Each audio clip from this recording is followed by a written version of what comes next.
Salut, aujourd'hui on s'attaque à un gros morceau.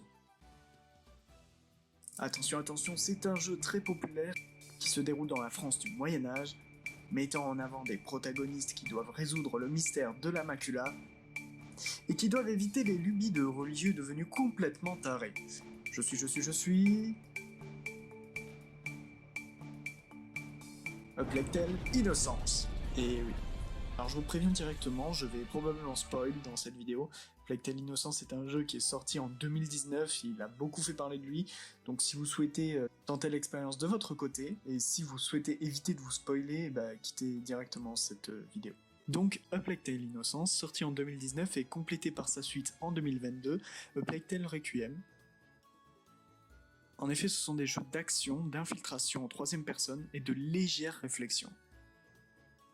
Le jeu a été développé par Asobo Studio, un studio bordelais qui est plutôt assez qualitatif en vrai. En effet, ils sont aussi à l'origine de The Crew 2, Zoo Tycoon et Microsoft Flight Simulator. S'il vous plaît, juste citer ce jeu, ça prouve la minutie et le sens du détail auquel le studio peut faire preuve. C'est alors dans une époque médiévale féodale que l'on se retrouve. Nous incarnons Amicia, fille d'un seigneur et d'une talentueuse alchimiste, et sœur d'Hugo, un petit garçon, mis à part, qui semble être très protégé par sa mère. Alors que nous sommes pris dans la boucle du quotidien, nous nous rendons vite compte que quelque chose ne va pas. Les événements tragiques s'enchaînent et vous recevez rapidement la visite du premier méchant, l'Inquisition. Sans trop comprendre pourquoi, vous vous retrouvez à fuir cette entité qui vous veut manifestement du mal, à vous et à votre frère. Et comme si ça suffisait pas, il y a des rats qui ont décidé de foutre la pagaille en devenant supra-agressifs. C'est dans ce contexte que vous, le joueur, serez plongé, à travers les paysages français plus magnifiques les uns que les autres et en essayant constamment de survivre. Le jeu est doté d'une histoire ficelée, qui se révèle petit à petit. Juste je trouve que l'histoire est bien lente au début en fait.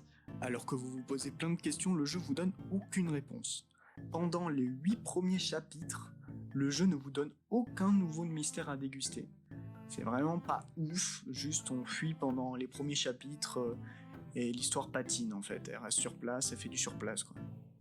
Mais heureusement, c'est pour plus nous en révéler par la suite. Si les premiers chapitres sont limite ennuyeux au niveau histoire, c'est le reste d'entre eux qui sont excellents. Entre retournements de situations inattendues et des avancées conséquentes dans la résolution de mystères. Le jeu est en troisième personne, plutôt jouable. De toute manière, il n'y a pas beaucoup de mécaniques de gameplay, juste des petites variations lorsque le jeu nous introduit des nouveaux outils pour être plus discrets encore, ou pour manipuler la lumière ou les flammes. Le cœur du gameplay, c'est vraiment de l'infiltration, avec des légères périodes ponctuelles d'action. Donc il en revient plus d'un jeu de réflexion énigme que d'action en réalité. Le jeu n'est clairement pas difficile, on comprend rapidement ce qu'il faut faire dans les situations, mais il n'en reste pas autant trop facile, il est possible de rester bloqué plusieurs minutes sur une situation à cause de vos erreurs stratégiques. J'ai terminé le jeu en 11 heures, en suivant l'histoire principale, sans trop me presser. En réalité, c'est dans la moyenne, c'est plutôt raisonnable en réalité. Le jeu aurait pu s'allonger un peu plus, mais ça reste très convenable. Le côté visuel est vraiment magnifique, Asobo Studio nous a vraiment donné des paysages médiévaux qui semblent être fidèles à la réalité moyenâgeuse. On se sent vraiment dans l'ambiance, qui en plus se complémente bien avec l'OST, qui est super réussi. On ressent bien l'émotion des situations en fait.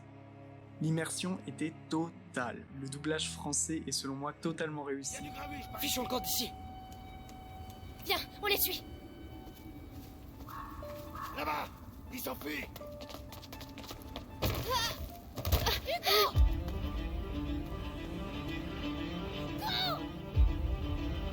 Amicia! Lâchez-moi!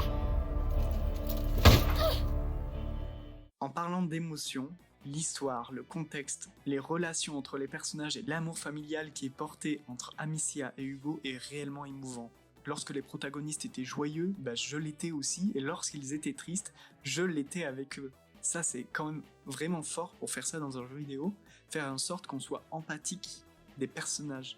Nous ressentons l'envie de protéger Hugo. Nous vivons avec la famille. Les périodes tristes comme les périodes heureuses. Par contre, en ce qui concerne l'IA, il y a de bonnes idées, comme le fait de faire diversion avec le même objet plusieurs fois d'affilée va les faire réagir. Mais par contre, il y a beaucoup de moments où les soldats auraient pu m'attraper, mais juste n'ont même pas compris que j'étais là, ils n'ont juste rien vu en fait. J'ai l'impression qu'ils étaient un peu aveugles. Level design, vraiment bien fait. On n'a pas vraiment l'impression d'être restreint dans nos mouvements, alors que concrètement parlant, le jeu est un couloir à sens unique. Je n'ai pas eu de difficulté à trouver les items ou des points stratégiques. A Plague Tale est devenu si populaire qu'il en devient une référence. Très bon jeu qui vous donne des émotions complètes et assumées, une histoire fascinante, même avec un gameplay fin et un bestiaire pauvre. A Plague Tale Innocence ne vous donne qu'une envie, faire la suite. En ce qui concerne les points positifs, le jeu nous plonge dans une immersion totale avec de sublimes graphismes, ainsi il fascine avec son univers intrigant. Le jeu nous donne pas de fil à retordre, il est vraiment chill. Par contre, niveau point négatif, les premiers chapitres sont ennuyeux, et c'est seulement au bout du chapitre 8 qu'on commence réellement à apprécier l'histoire et le monde qui nous entoure. Le gameplay est presque que axé sur l'infiltration, alors ça plaît pas. En tout cas, je suis pas trop fan uniquement de l'infiltration, et le système de craft est complètement inutile. Il vous confère à peine plus de skills et il est complètement ignorable. Alors le jeu bénéficie d'un beau 81 sur Metacritic, note suivie par les utilisateurs qui lui attribuent un joli 8,5 sur 10. Et jeuxvideo.com quant à eux mettent la note de 16. Le jeu est disponible sur toutes les plateformes, même Switch, à noter. Perso j'ai eu le jeu gratis quand Epic Games l'a offert, mais il doit être à 40€ sans promo. Je lui attribue la note de 15. Et je le qualifierais d'immersif.